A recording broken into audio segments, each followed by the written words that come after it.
నా పేరు PV Sastri, forest range officer, Visakhapatnam అండి.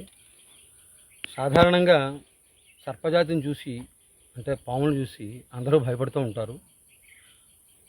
దీని మీద ఇండియన్ మైథాలజీలో బోల్డంత విషయాలు సర్పాల గురించి చెప్పబడి ఉన్నాయి.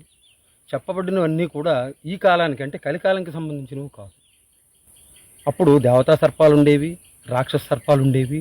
వాటి జాతులు, వాటి ఆవాసాలు వేరు. ఇప్పుడు ఇది కలియుగం. ఈ యుగంలో పాములు పగబట్టడం కానీ మరీ ఏమీ ఉండవు. ఒక పాము పగబడుతుంది అనేటటువంటిది యథార్థం 100% కాదు.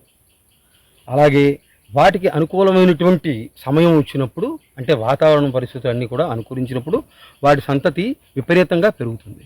ఈ మధ్యకాలంలో వాటి సంతతి బాగా పెరుగుతోంది. ఇళ్లల్లో కంటే వాటికి తిండి గురించి వాటి ఆహారం వెతుక్కునే క్రమంలో ఇళ్లల్లోకి అన్నిటిలోకి పాములు దూరుతున్నాయి. అసలు వాస్తవంగా చెప్పాలంటే విశాఖపట్నం నగరం అంతా కూడా అడవుల్లోనే నిర్మితమైంది. అక్కడ ఉన్న అడవులన్నింటినీ కూడా అంటే వాటి ఆవాసాలన్నింటినీ కూడా ధ్వంసం చేసిన తర్వాత అక్కడ మనం వెళ్ళి ఇల్లు కట్టుకున్నాం. మొత్తం నగరం కూడా విశాఖపట్నం టోటల్ నగరం అంతా అడవిలోనే ఉన్నట్లు లెక్క.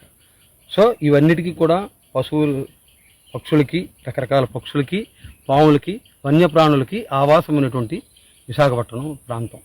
అందుకనే ఇది ఎప్పుడూ కూడా ఎవర్ గ్రీన్. ఒక్క నెల రోజులు తప్పితే, సంవత్సరంలో 15 రోజులు, నెల రోజులు తప్పితే మిగతా కాలం అంతా కూడా పచ్చగా ఉంటుంది విశాఖపట్నం. మళ్ళీ మనం సర్పాల దగ్గరికి వచ్చేసరికి ఈ సర్పాలు అనేటటువంటిది వైల్డ్ లైఫ్ ప్రొటెక్షన్ యాక్ట్ 1972 ప్రకారము ఎవరైనా సరే పాములు కనుక చంపినట్టయితే వాళ్ళ మీద చట్ట ప్రకారం చర్యలు తీసుకోబడతాయి. కానీ మళ్ళీ దానికి కూడా ఉంది, ప్రాణభయం కొద్దీ కొంతమంది చేస్తూ ఉంటారు, చంపడం గట్రా చేస్తూ ఉంటారు. కొంతమంది ఆకతాయితనంగా చేస్తూ ఉంటారు. కొంతమంది ఇవాళ హీరోయిజం చూపించుకుందుకని చెప్పి కర్రలు పెట్టి కొట్టి చంపేస్తూ ఉంటారు. ఇవన్నీ కూడా తప్పే. దయించి ప్రజలు వాటి సంతతి కూడా అభివృద్ధి చెందడానికి సహకరించండి. పంటలు ఉన్నాయి. ఇవాళ మేము వదిలినటువంటి పాములు 19 పాములు అండి. దీంట్లో తల్లి కోబ్రా ఒకటి, దాని పిల్లలు 14 పిల్లలు, మొత్తం 15 వదిలాం. అది కాకుండా ఒక రాక్ పైథాన్ వదిలాం. అది కాకుండా ర్యాట్ స్నేక్ అంటారంటే జెర్రిగొడ్డు అంటారు, అవి 3 వదిలాం.